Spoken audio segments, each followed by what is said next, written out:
everyone out there in podcast world. I hope you're having a great day. You're listening to or watching the Service Business Mastery Podcast. I'm your host, Tersh Blissett. Today's episode is going to be an exciting one. Yeah, I always say that, but I really believe this is. Today we have Wayne Herring on the show, and he is he's done a lot of things. Entrepreneur. He's been in our shoes, and he's a coach. He's coaching now, and is an entrepreneur currently too. But a couple of really cool facts, and just in case we don't talk about it during the interview, he's an organic farmer, and he's been a specialty drilling and blasting contractor.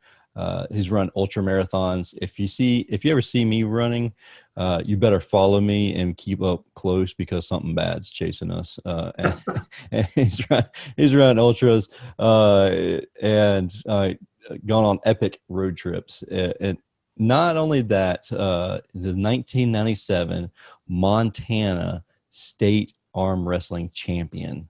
And I'll let Wayne talk to you a little bit about that. But that's really cool. But what we have here is we're going to talk about reflecting on our self and inventory, but it's not just business, it's within spouses. And as business owners, we're all guilty of this. I know that I'm not the only one, because I hear it constantly, that we're just putting out fires and we're not being proactive. So we're going to talk a little bit about the importance of setting a 90-day goal and a 90-day plan, as well as reflecting and having that rhythm so that you can take inventory of yourself and business, and your spouse, you and your spouse together. So this is something that you can work with with your spouse and everything. But I guess with that being said, thank you for coming on the show and welcome, Wayne. Man, it's great to be with you. I'm looking forward to it. I'm glad you said like he's an interesting guy, and I say that all the time, but so I'm glad I'm not the one where you go, well, this one's not going to be interesting, but stay tuned. No, we only have interesting people on the show. That's the goal. No, so tell us a little bit about you and a little bit about Business Builder Camp. So like everybody knows, we don't really have a super strict structure on the show. Sure. And I think that kind of ties into even your coaching style a little bit. Yeah, so Business Builder Camp, the word camp in Pennsylvania where I'm at, you and I had a chance to talk a little bit before we got started about hunting, and I said, look, there's elk antlers and a grizzly bear in the background, so I hope that's okay. But camp in Pennsylvania, the origin of this is men came back from World War II in general. This is when this all happened, and they missed some of the camaraderie and being together that had happened during the war. And so they went and they bought land in northern Pennsylvania, small little plots of land, and they would gather a group of 25 guys together, and they had varying skills. So I really like your service angle and this type of business. So these guys would be the carpenter, the electrician, the plumber. They had different skills. They had professionals at times too. Somebody that owned a law firm isn't a bad person to have because they can help with acquisitions and property and all that kind of thing. So they go build a camp, and the camp was the building, but the camp was also the rhythm and the act of like getting away and going 2 hours away and being together, and then going out in the woods and hunting for deer and bear, and probably playing cards and poker as part of my memory going to camp with my grandpa.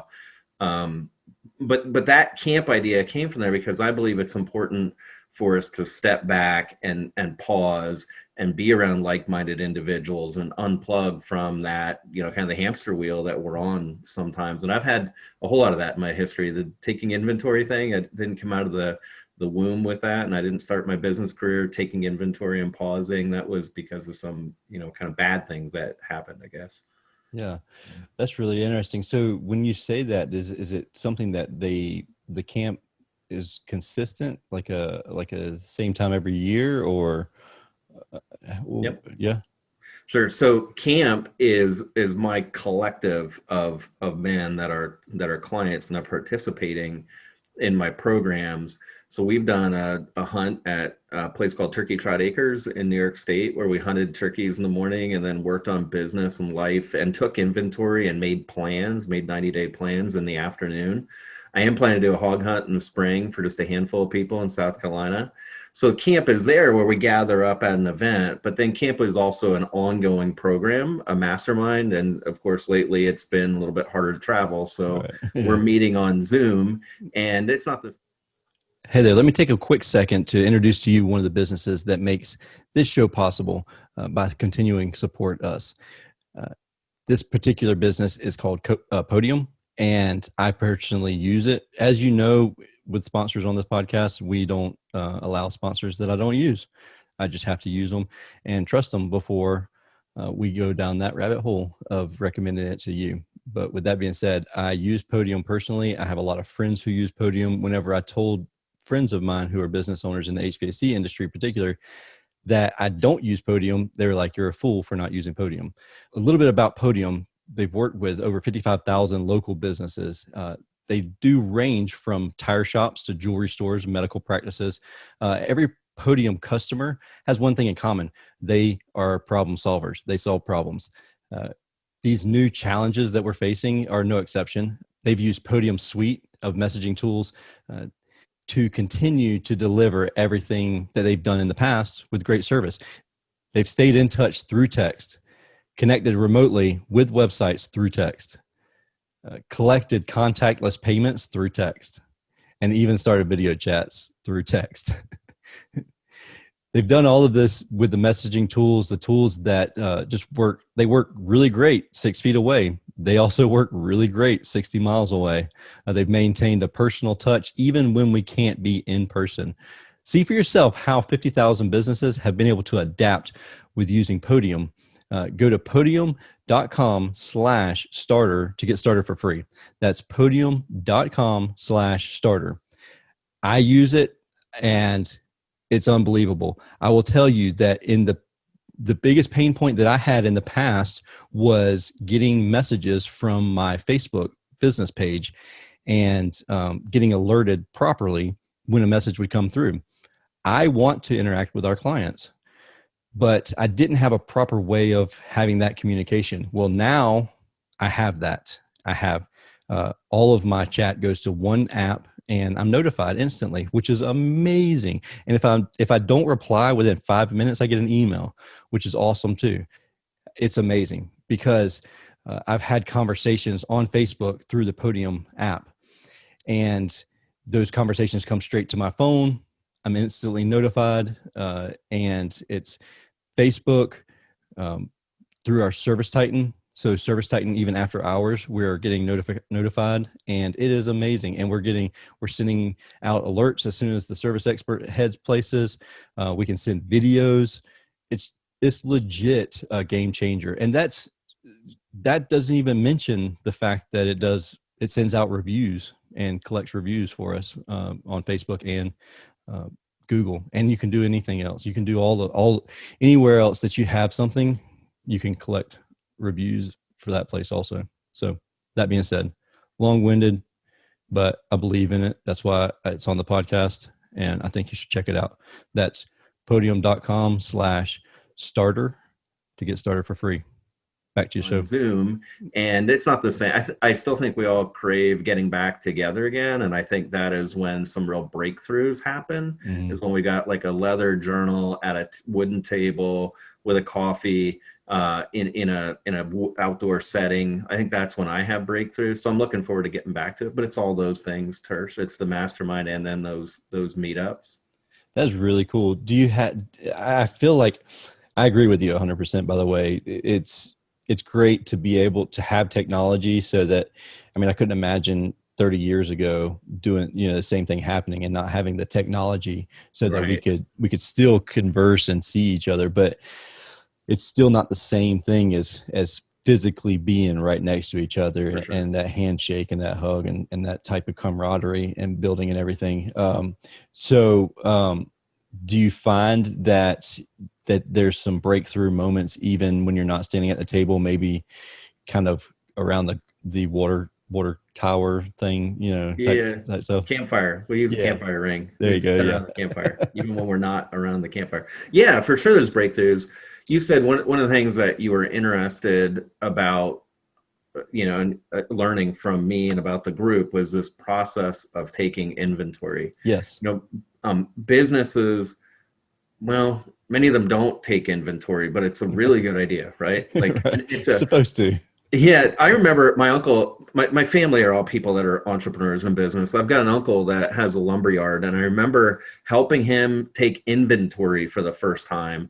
And this was on a Saturday. They closed the place down on a Saturday morning, and we took inventory. And to me, it kind of seems stupid, right? Like you're not selling anything and you have all this perfectly good stuff to sell, but he felt like it was worthwhile to shut things down and count what they actually had on the racks versus what they had in their computer system. And you also tend to go through and take a look at what is old, what is aging, what is damaged, what isn't saleable, what should we go ahead and put on sale so that we can just liquidate it and get that money out, because it's never going to, sell at full retail.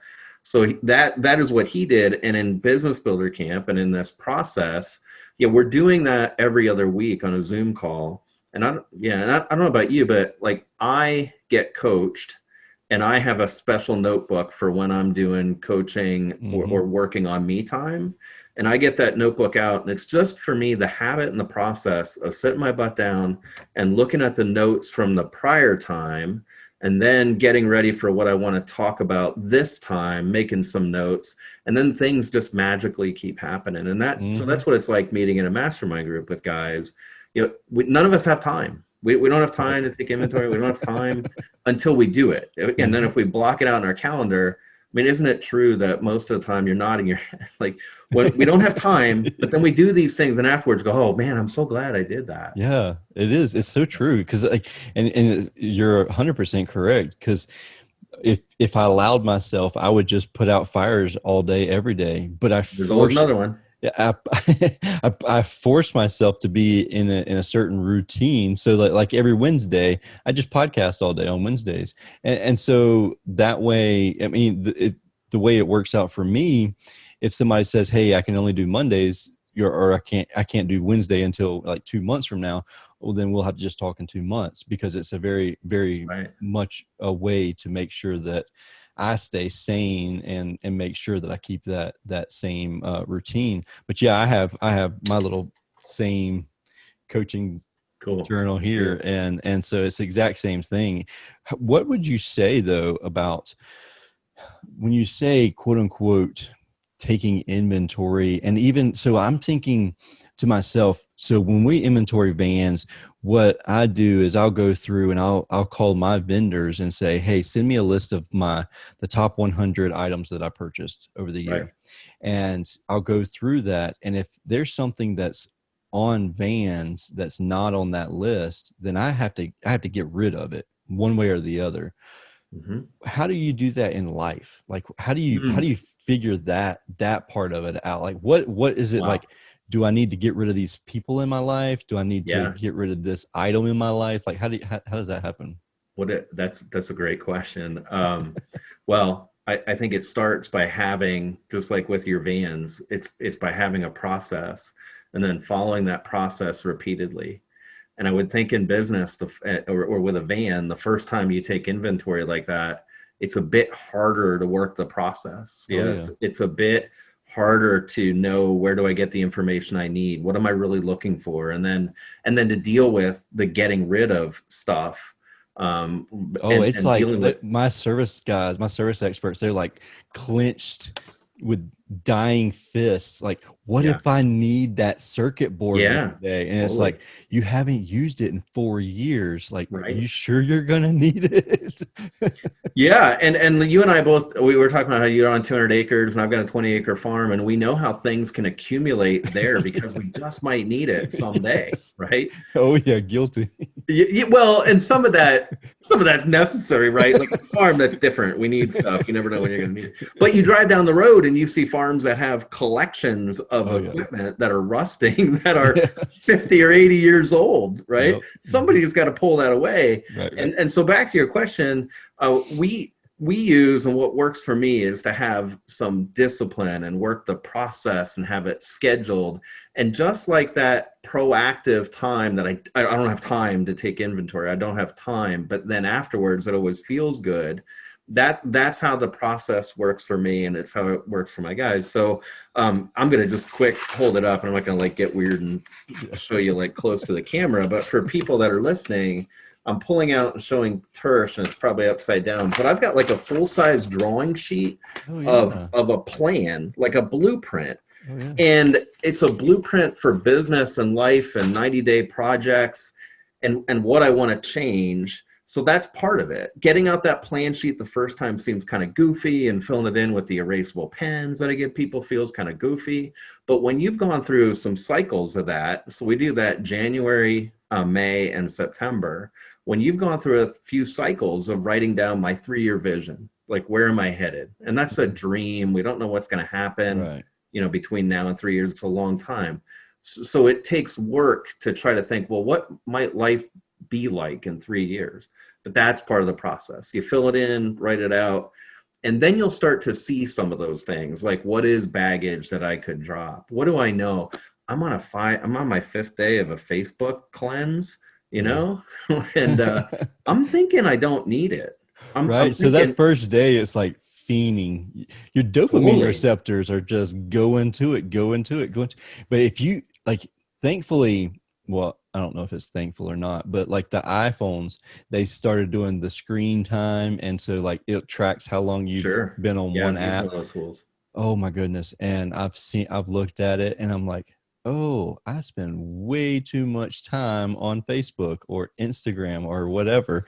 Yeah. And then like I've gone through that same process, and it's like the first day, it's like you just constantly are fiending to grab your phone, and then It's powerful. yeah. And it's wild whenever you stop and think about it. And just, it's such a time suck.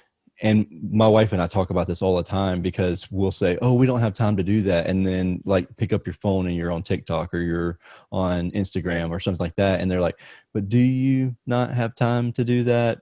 Like, do you not have time to fold up these Right. clothes? Or Or is it priority? Right. yeah, right, it is a priority situation. And I feel like what you've got going on, and I think that I don't think, I know for a fact that everyone would benefit from doing something like what you have, your program itself, because just taking that time to disconnect.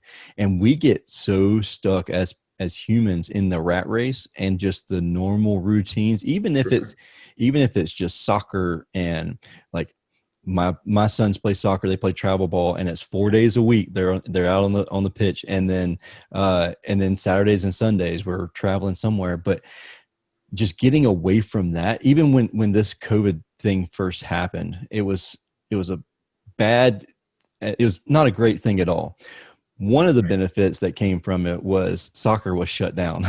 Hmm. And it's like, just, I don't like that, but at the same time, it was like, wow, we Well, spent a lot of time doing that. yeah, that's like a reset, right? Yeah. Oh, It's totally. a reset. I have a client and a friend. He and I have worked together when I was farming actively. He owns a health food store. His name's Buddy Tuchinski.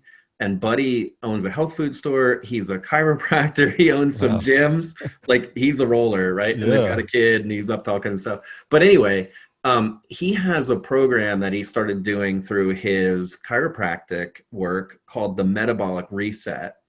And I did it one time with Mhm. him, and it's like a weight loss thing, but what it really is it gets you, it's extreme enough that it helps you see with clarity, like what am I really eating?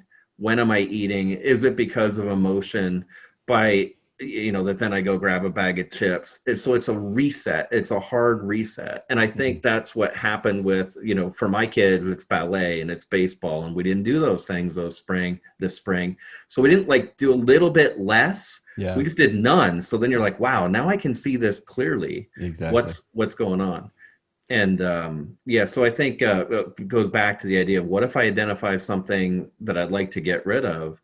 Well, one thing is you can do a reset. and you Mhm. can go without it for, a certain number of days. And you can put in your, like right now with Facebook, Mhm. I put in my calendar 30 days from now. It says it's been 30 days without Facebook.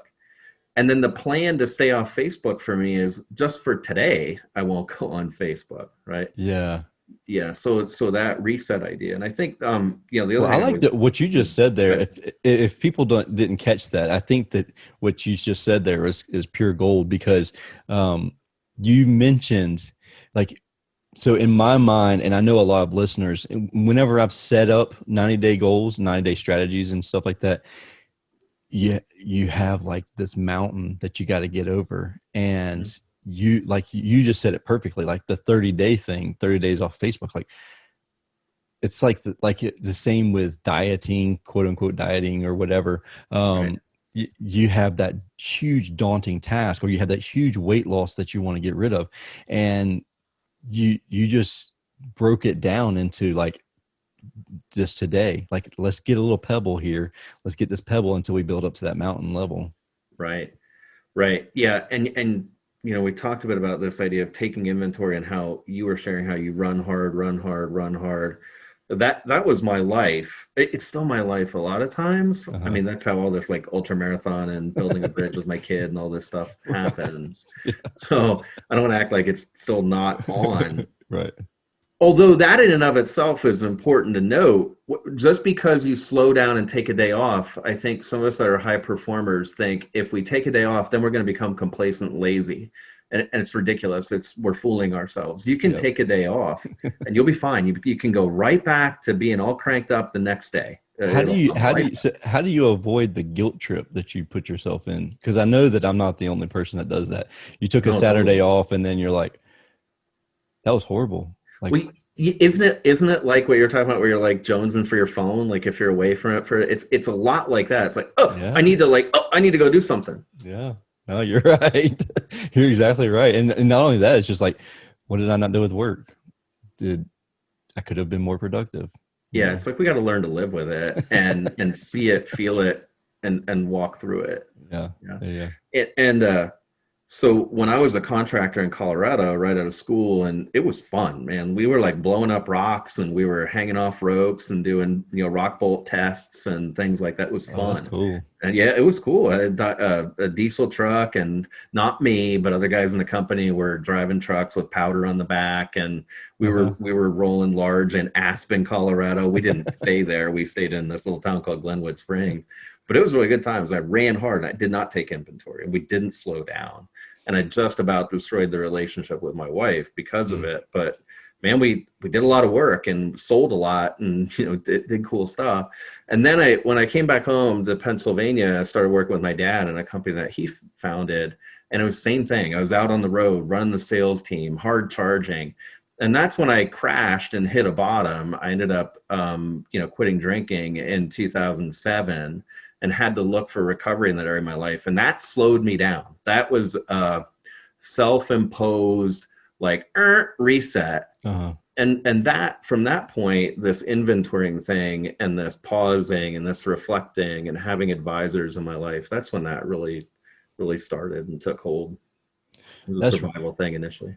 Yeah, that's amazing. And that story is it's one that I've heard and I've experienced, and I know several friends that are the same way. And it's that craving of just keep going, keep going, keep going. And it's not even like looking back, it's you've gained things, but then at the same time you've lost things. I mean, you try not to have any kind of regret at the same time, but um Yeah, I that feel doesn't like help. yeah, that helps very little, zero.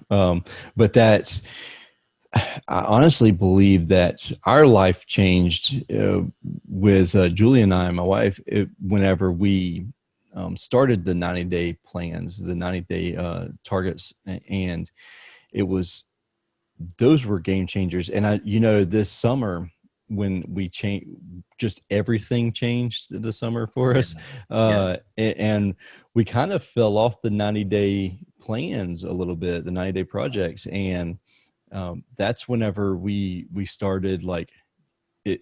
It's so weird because whenever I get up and I know my tasks that I need to perform that day, the day seems to run smooth. And if I get Perfect. up and I'm like, all right, today all I'm doing is putting out fires, then the day just runs horribly, you know? And so I think that proactive, I believe that proactive planning of the day and the next 90 days. And it's weird if you've never done a 90-day plan, how daunting the task seems. But then once that, yeah, that first time, and then once that first 90 days passes, and you, especially if you've accomplished the targets that you've set, Right. then it's like, wow, that was a lot easier than I expected it to be. Yeah, for sure. So it's good to hear, like, you and Julie, that your wife, like, that you were doing that. And I think a lot of us got off track and got out of kilter with this kind of proactive way of looking at our calendar and schedule. And part of it was, like, even now it's lingering a bit, right? Like the not knowing when, like how do things change with travel or where we go or how we're around people. The not knowing is hard, but it's time for all of us to get back on it now. Yeah. With however it is. And I don't know your wife, but I can just picture, like, you guys talking about it, because that's how Catherine's my wife. And you know, at our best, we do these things together. At our best, at 10 o'clock on a Monday morning, we're out in my little building that we have that used to be a farm building. We're sitting out there, just the two of us, because the kids are in the house, and we're talking about the schedule for the week, and we're talking about the kids and what's going on, and we're talking about the handful of things that she does in the business. And at our worst, we're just going, and you know, it's the exact same. It's wild how that works that way. Especially with spouses that work together in businesses. It's crazy how that happens. So yeah. Is there anything I didn't ask? No, but I sidebar, I noticed as I've gone through your episodes, like, I think that you're running guests through your show, you're having them on that really serve couples like that. And I just wanted to say thanks and point it out, because I saw you had something about, like, whether we put money in our IRA or whether we put it back in the business, and that intersection of business and family money. What's the family's money? What's the business's money? What if we took that as a distribution versus spending it on some new, build another van or a new building or marketing strategy? I just think it's so good that you're engaging with that with people. And it's something that I try to talk openly about with my clients. I try to tell them what I think, like some of the crazy stuff I think, and some of the conversations my wife and I have, because I think we need to be honest about that. Yeah. There's a whole lot of messiness with business and family and the intersection of those two. So thanks for doing that. Oh, absolutely. It's my pleasure. It's very easy to blur that line. That line is very easily blurred. Especially like we are 100% remote also. So we work from home. And so it's easy to blur home. And that's one, we have a life coach, and that's one of the things that they're a couple that coaches couples. And that's one of the things that they always harp on us, like, don't talk business in the bedroom. Like, and it's so easy just to lay down in bed and say, hey, what's the goal for tomorrow? And like, and you're just going through, and it's like, no, don't do it, cut it out. And like, as soon as you step out of your office, that's your family time, and then the families, like my kids don't come in my office just because of that intersection. I mean, I invite them in there. They're obviously not allowed in there, but just having that intersect when they know that I'm in my office, the door's closed, like, hey, he's in a meeting, but as soon as he's done, he'll come open his door and I can come back to my question. And so that's kind of a thing that we've been doing along the years. And so I don't do this all the time, Tersh. In fact, I do it a small percentage of time, but it plays through my head a lot. My mentor is a guy named Warren Lewis, who's in his 80s, and he has built successful businesses, who's been my mentor in coaching. And he raised 3 boys, been married a long time. And he said to me, Wayne, you need to close the door of your office, and then you need to turn around, you need to point at it and say, stay, like a dog.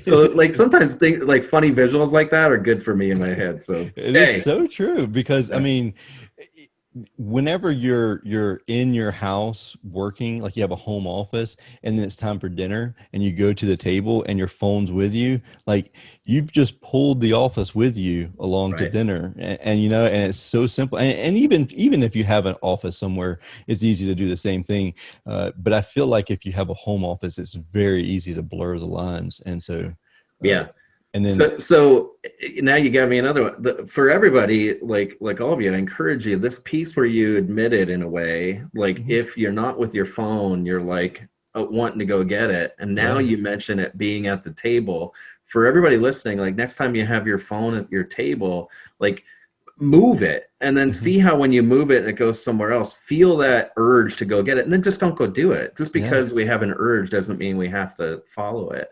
Right. totally. So it's a good visual, just picturing you, phone or not, at the Yeah. table. Yeah. For the longest time, I tried like flipping the phone over, like, so I couldn't see Yeah. it. And then it's like, but then it vibrate and I just pick it up, and I was like, that's just doesn't gonna work. And I believe the more time the more we can create time without work, then actually the more successful our businesses will be Mhm. because our brain gets a break. And a lot of times when in that place where the brain gets a break is where the best ideas come from, is where the breakthroughs come from. The breakthroughs happen in the shower when you're like, Mhm. why? Because you're not really thinking about anything else except hot water and soap or Yep. whatever. And Yep. that's where the stuff comes. So Yeah, absolutely. I love it. That's yeah. that's so true. Um, businessbuildercamp.com/SBM. /SBM. Yeah. And Terps, what I did, this has been great, by the way. Yeah, So thanks. absolutely. It's a great conversation. And I include on that page an end of the day inventory so that you can play with that a bit. At the end of the day, have I looked at my 120-day plan? Have I read Oh yeah. something uplifting? What am I grateful for? Stuff like that. So it's the Yeah. PDF that people can don't have to opt in. You have to put your email address in. Just boom, it's there. You Yeah. can have that. And then if you do, want to opt in, then what I share with you is our 120-day plan, that big sheet that I pulled out. Yeah. It's there. People can download it. It's on the email sequence. There's some videos. Awesome. And I hope you stick around and want to talk about camp. But if you don't, you just want to get the free stuff, like that's cool too. And I hope it blesses your life and your family's life. I think that what you're doing is an amazing thing. That's for sure. Because so many times us as business owners and entrepreneurs, we can very easily let our ego get in our way and say, I got this. I don't Yeah, I'm need any kind guilty. of mentor. For sure.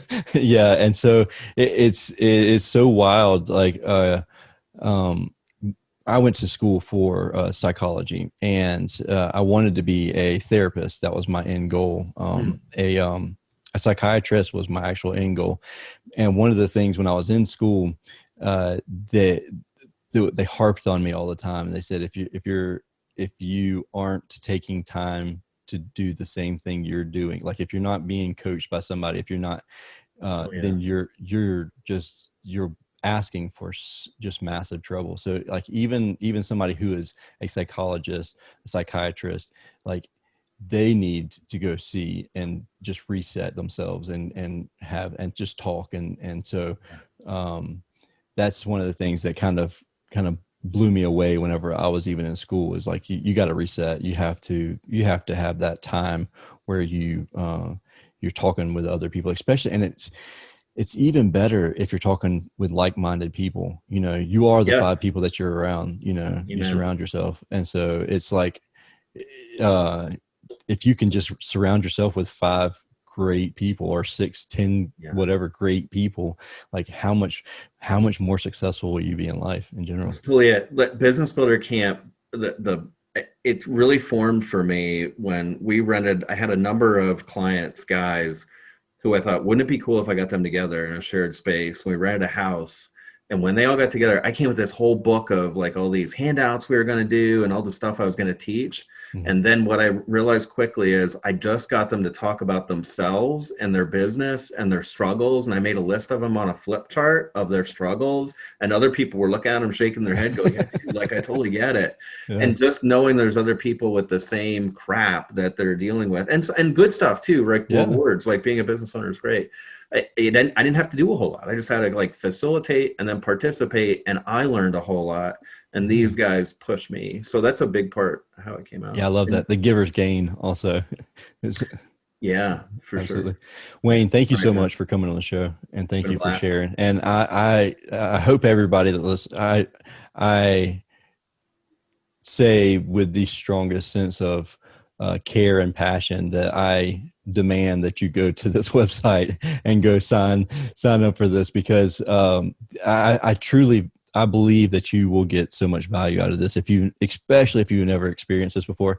Yes, we are men. We are going to be ego driven. We're going to think this is weird as hell, and we're like, I'm not sharing any feelings and all this other stuff. But you get around people, and it's just like, just the breakthrough happens, and you just kind of get out of your comfort zone. You get out of your shell, and you let that personal bubble deflate a little bit, and let somebody in there with you.